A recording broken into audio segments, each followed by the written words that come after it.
जय हिंद। मैं राहुल सिंह राजावत स्वागत करता हूं आपका मेरे इस यूट्यूब चैनल पर। दोस्त, जैसे कि हम साइंस टॉप 50 क्वेश्चंस की सीरीज चला रहे थे, है ना। तो आइए स्टार्ट करते हैं पहले क्वेश्चन के साथ। लिखा एक टकराव में डैश हमेशा की बचत की जाती है।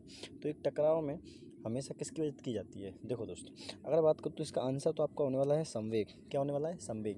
क्योंकि संवेग संरक्षण के सिद्धांत के अनुसार अगर कोई भी पदार्थ है उस पर कोई बाइबल नहीं लग रहा, मतलब बाहर से कोई भी अपन उस मतलब डिस्टर्बेंस नहीं है किसी प्रकार का, तो उस स्थिति में होता क्या है कि उसका जो नियत संवेग है वो क्या होगा? संवेग उसका समय कैसा होगा? कांस्टेंट होगा, क्योंकि उसको कोई छिड़ नहीं रहा है ना भाई। तो उसका कांस्टेंट कैसा होगा? सॉरी, इसका संवेग कैसा होगा? कांस्टेंट होगा। मतलब कहने का मतलब ये कि जब कोई चीज़ की मान के चलो, ये कोई चीज़ है, इससे कोई टकरा रही है, तो इसके टकराने से ठीक पहले इसका संवेग क्या होगा? कांस्टेंट। टकराने के बाद संवेग क्या होगा? कांस्टेंट। जब टकराएगा तब कांस्टेंट नहीं होगा, लेकिन जब टकराने के बाद, टकराने से पहले उसका संवेग कैसा होगा? कांस्टेंट रहेगा। ठीक है। नेक्स्ट क्वेश्चन की बात करें। देखा, 4 किलोग्राम द्रव्यमान का पिंड और 2 मीटर पर सेकंड की वेग वाला पिंड का संवेग कितना होगा? तो संवेग के लिए आपको पता होगा, संवेग निकालने का एक फॉर्मूला होता है, और वो होता है क्या? एम इंटू वी, है ना। M into V. संवेग को शायद किससे दिखाते हैं? संवेग को भूल गया मैं तो ना। संवेग को हम पी से दिखाते हैं क्या? किससे दिखाते हैं? पी से। तो देखो, 4 किलोग्राम है और 2 मीटर पर सेकंड किस चल रहा है, तो 4 दूनी 8 किलोग्राम मीटर पर सेकंड होगा, है ना। क्या होगा? मीटर पर सेकंड आपका आंसर होना चाहिए। ठीक। Next question. देखा, किसी वस्तु का संवेग डैश पर निर्भर करता है। तो देखो, संवेग किस पर डिपेंड करता है? इन चीज़ों का पता आप लगा सकते हैं उसके फॉर्मूले से। तो आप जानते हैं कि संवेग का फॉर्मूला होता है एम इंटू वी। क्या होता है? M into V. अब बताओ, एम क्या है? द्रव्यमान है। बी क्या है? वेग है। वस्तु पर लगे बल से वस्तु का द्रव्यमान और वेग दोनों, वस्तु का वेग, देखो दोनों पर डिपेंड होता है, किसी एक पर डिपेंड नहीं है। समझ में आ रहा है? ये दोनों उस पर कार्य कर रहे हैं होते हैं, कोई एक उस पर कार्य नहीं कर रहा होता है। इस बात को समझ रहे हैं आप? चलिए, देखा है, संवेग को किसके गुणनफल के रूप में व्यक्त किया जाता है? द्रव्यमान और वेग, द्रव्यमान और त्वरण, द्रव्यमान और बल, द्रव्यमान और, देखो हर स्थिति में इसमें क्या है? हर स्थिति में एम इंटू टी है, इसमें एम इंटू एफ है, इसमें एम इंटू ए है, इसमें एम इंटू वी है। तो आप बताएंगे अभी तक अपन ने क्या पढ़ा है फॉर्मूला? तो एम इंटू वी यानी पी बराबर क्या होता है? एम इंटू वी होता है। ये आपका आंसर होना चाहिए भाई, है क्या नहीं? इसमें आपको कोई दिक्कत नहीं होनी चाहिए। रैखिक संवेग है। देखो, ऑप्शन यहाँ पर दे रखे हैं, इसके थोड़ा सा देख लेना कि रैखिक संवेग क्या है। लिखा है कि रैखिक संवेग है तो क्या होता है? बल इंटू दूरी, द्रव्यमान इंटू वेग, बल इंटू भार, द्रव्यमान इंटू आयतन, है ना। तो आप जानते हैं कि रैखिक संवेग क्या होता है? द्रव्यमान इंटू वेग होता है। क्या होता है? द्रव्यमान इंटू वेग। देखा, 200 ग्राम द्रव्यमान वाली एक वस्तु को 10 जूल गतिज ऊर्जा के साथ संवेग होगा, है ना। अब बताइए, इसका संवेग आपको बताना है। तो देखिए, आप जब गतिज ऊर्जा, जब जूल दे रखी हो, गतिज ऊर्जा की बात की है, तो आप गतिज ऊर्जा का फॉर्मूला लगा दो। तो आप जानते हैं गतिज काइनेटिक एनर्जी जिसे हम इंग्लिश में बोलते हैं, ताको काइनेटिक एनर्जी का फॉर्मूला होता है 1/2 mv²। क्या होता है? 1/2 mv²। अब बताओ, काइनेटिक एनर्जी कितनी दे रखी है? 10 दे रखी है ना। काइनेटिक एनर्जी कितनी दे रखी है? 10 बराबर 1/2। द्रव्यमान कितना दे रखा है? द्रव्यमान दे रखा है 200 ग्राम, लेकिन इसको किस में कन्वर्ट करना पड़ेगा? किलो केजी में। और v की वैल्यू कितनी है? v² मुझे निकालना है। v² क्या निकालना है। तो यहाँ 1/5, 5 दूनी 10, 10 दम 100। तो v की वैल्यू यहाँ से कितनी आएगी? 10। कितनी आएगी v की वैल्यू? 10 निकल के आएगी, है ना। अब बताओ, यहाँ से आ गई v। अब मेरे को v मिल गया और मेरे को द्रव्यमान दे रखा है, क्या मैं संवेग नहीं निकाल सकता? सर बिल्कुल निकाल सकते हो। m इंटू वी लगाओ, तो द्रव्यमान कितना है? 200/1000 करेंगे तो 1/5 आ जाएगा भाई। ग्राम में कन्वर्ट करना पड़ेगा किलो में, तो 1/5 इंटू, और ये कितना निकला है? 10। 5 एकम 5, 5 दूनी 10, तो कितना आ जाएगा? 5 kilogram metre per second. 5 kilogram, sorry 2 kilogram metre per second, है ना। ये आपका आंसर होना चाहिए। सिंपल सा क्वेश्चन है और कोई दिक्कत आपको नहीं होनी चाहिए इन क्वेश्चन में, है ना। चलिए, लिखा है एक पिंड का द्रव्यमान m है, वेग भी दिया गया है, तो संवेग करने के लिए सूत्र देखो लिखा बिल्कुल सही है ना। ऐसा मत सोचना गलत है। जो हिंदी से बिल्कुल लिखा हुआ है वो बिल्कुल सही लिखा हुआ है। आदाता है, अरा है, तो बिल्कुल सही है, इसमें कोई दिक्कत नहीं है, ठीक है ना। तुम गलतियाँ निकालने लग जाओ उसमें। तो देखो, तो आप जानते हैं P बराबर एम इंटू वी सीधा सीधा फॉर्मूला होता है। P बराबर एम इंटू वी होता है, द्रव्यमान इंटू वेग। ठीक है भाई, चलिए। देखा, संवेग कब कम हो जाता है? जब गतिज ऊर्जा डैश हो जाती है। संवेग 1 गुना और गतिज ऊर्जा 4 गुना होगी, 4 गुना बढ़ जाती है। संवेग 3 गुना, गतिज ऊर्जा 4 गुना। संवेग 4 गुना, गतिज ऊर्जा भी 4 गुना। संवेग 4 गुना और गतिज ऊर्जा 2 गुना बढ़ जाती है। अब बताइए इस क्वेश्चन का आंसर क्या होगा? तो इस क्वेश्चन का आंसर आप समझ गए होंगे वैसे। तो ये इसका आंसर होगा कि जब संवेग 2 गुना और गतिज ऊर्जा 4 गुना बढ़ती है। यहाँ पर एक छोड़ो यार, एक से तो आंसर नहीं आएगा, 2 गुना आएगा। अब कारण क्या है इसका? तो इसका जो आंसर आपको मिलेगा वो मिलेगा संवेग के फॉर्मूले से। आप बताओ, जैसे मैं जानता हूँ कि संवेग का फॉर्मूला होता है P बराबर M into V one B. ये पहली इक्वेशन हो गई, है ना। अब मुझे बताओ वेग क्या करती है? वेग को दोगुना करती है तो नया वेग आ जाएगा 2v। अब पहली और दूसरी इक्वेशन से देखोगे क्या कि P1 अपॉन P2 की जो वैल्यू निकालोगे, ये दूसरी इक्वेशन है, ध्यान रखना, है ना। तो यहाँ से P1 और P2 की वैल्यू निकालोगे तो बताओ v से 20 कट जाएगा, है ना। तो यहाँ से जो आंसर निकल के आएगा 1/2, तो यानी P1 बराबर हो जाएगा 2 ट्वाइस ऑफ P1 बराबर हो जाएगा P2 के। यही बात है सर, बिल्कुल सही बात है। अब बात करते हैं गतिज ऊर्जा की। किसकी बात करते हैं? गतिज ऊर्जा की। मैं यहाँ लेके आ रहा हूँ इसको ना।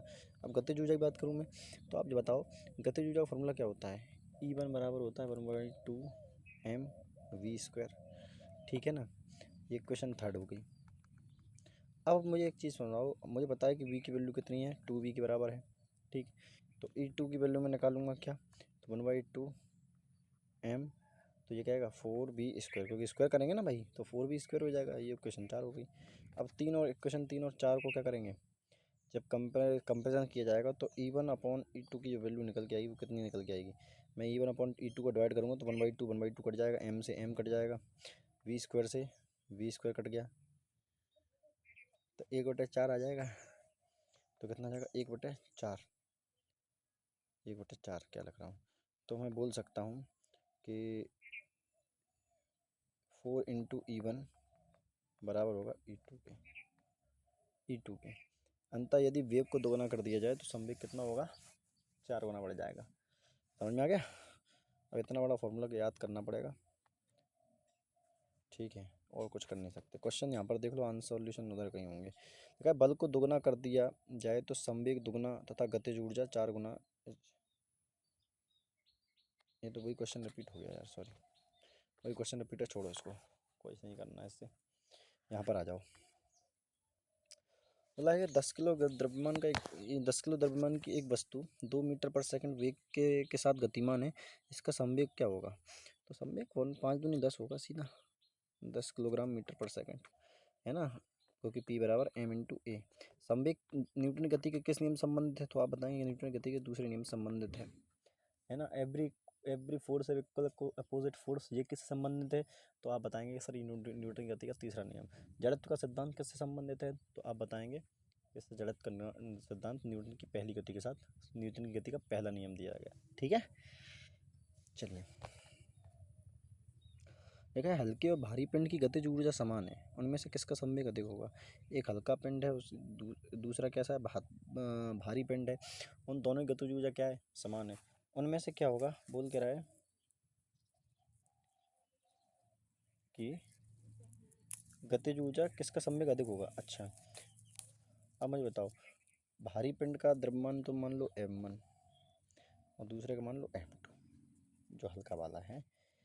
तो अब मुझे बताओ m1 अपॉन m2 करोगे तो इसकी वैल्यू तो हमेशा एक से बड़ी होगी, होगी कि नहीं होगी? भारी पिंड की अब क्या करना, भारी पिंड की गतिज ऊर्जा बराबर क्वेश्चन के अकॉर्डिंग क्या देखा है, और हल्के पिंड की गतिज ऊर्जा जो है उसने बोला बराबर है, ठीक है। तो देखो करेंगे, फॉर्मूले से करते हैं, तो 1/2 m1 v1 का स्क्वायर बराबर 1/2 m2 v2 का स्क्वायर। m2 से 1/2 से 1/2 चला गया। तो यहाँ से जब सॉल्व कर रहे होंगे आप, तो बताओ क्या कुछ निकल के आएगा, बिल्कुल निकल के आएगा। m1v1 का स्क्वायर लिख सकते हो आप, m2v2 का स्क्वायर लिख सकते हो, ठीक है ना भाई, ये बात तो समझ में आ रही होगी ना।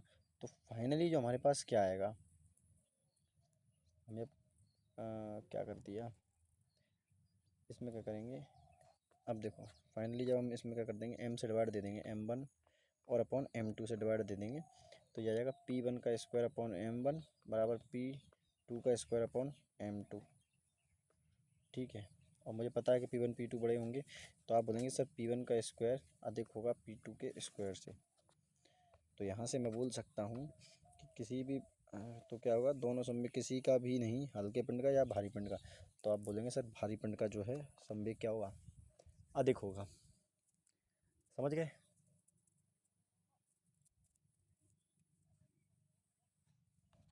चलो लिखा है, एक सेकंड इसको मिटा दिया जाए।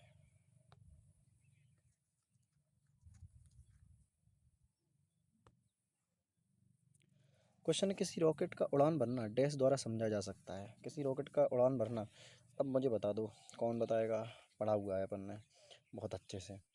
मैंने तुम्हें याद करो, मैंने तुम्हें बताया था कि जब एक रॉकेट है ऐसे करके ऐसे बढ़ता है, तो इसके अंदर ईंधन होता है, फ्यूल, फ्यूल जलता है, इससे भयंकर एनर्जी निकलती है। और जितनी जो एनर्जी, ये एनर्जी जिस पर लग रही होगी ना, उतनी ही फोर्स से एक दूसरी एनर्जी भी इस पर कार्य कर रही होगी, उतना ही अपोजिट फोर्स से लगा रही होगी। और जैसा ही मैंने अपोजिट फोर्स बोला, तो आप बोलेंगे सर न्यूटन की गति का तीसरा नियम संबंधित है किससे, रॉकेट के उड़ान भरने से, आपके चलने से, है ना, किसी व्यक्ति के तैरने से, नाव में उतरने से, नाव के आगे बढ़ने से, इन सभी चीज़ों का जो संबंध है वो किससे है, न्यूटन की गति का तीसरा नियम, न्यूटन की गति के तीसरे नियम संबंधित है। तो आप बोलते न्यूटन की गति का पहला नियम नहीं, न्यूटन की गति का दूसरा नियम नहीं, है ना, तो आप बोलेंगे संवेग संरक्षण के नियम के अनुसार, किसके, संवेग संरक्षण के नियम के अनुसार, अच्छा न्यूटन की गति का तीसरा नियम, ठीक है। अच्छा इससे पहले मैंने न्यूटन की गति का दूसरा नियम बता दिया क्या, चलो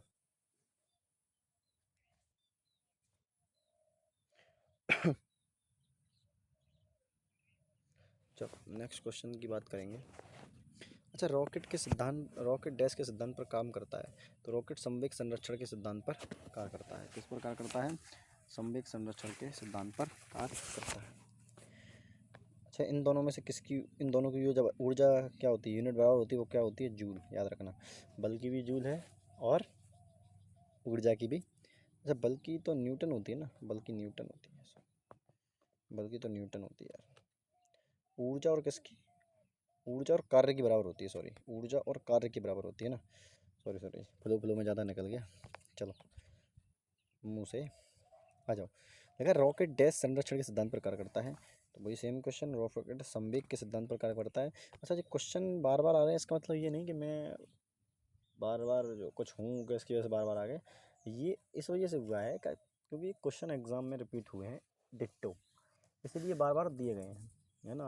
वो इस बार क्या है, प्रीवियस ईयर लिखा नहीं है नीचे, इसलिए आपको ऐसा लग रहा होगा कि शायद क्वेश्चन बार बार नहीं, एग्जाम में जितने क्वेश्चन आए हैं ना जिस टॉपिक से, तो वो सारे क्वेश्चन जो है ले लिए हैं अपन ने, तो जिसमें रिपीट हुए होंगे तो वो रिपीट वाले भी आ गए इसमें, बस ये हो रहा है, ठीक है भाई।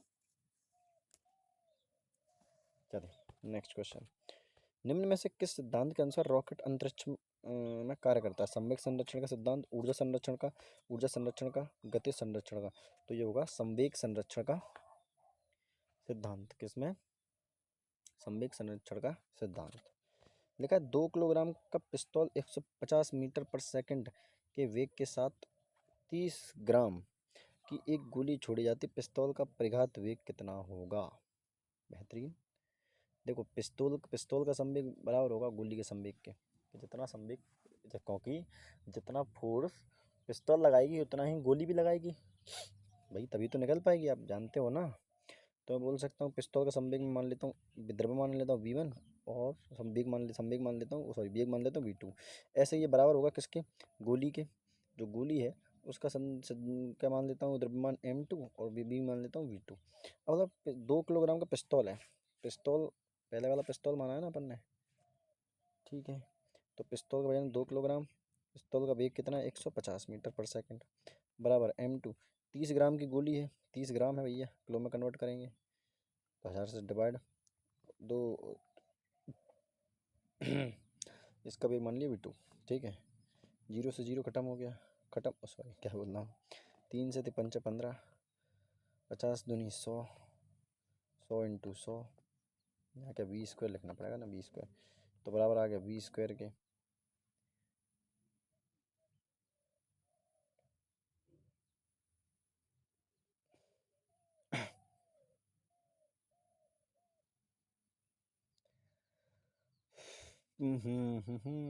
आंसर तो मिल नहीं रहा, बी की वैल्यू 100 आनी चाहिए।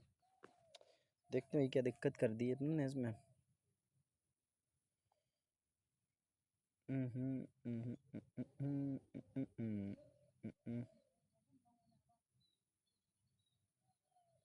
वीक तो सही है यार, फिर दिक्कत कहाँ आ रही है। 3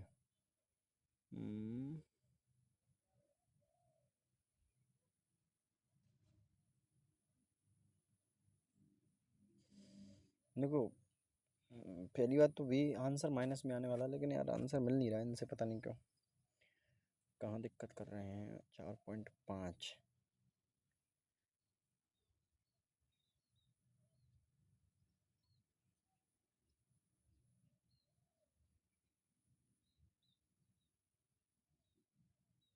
अरे यार सॉरी सॉरी, देखो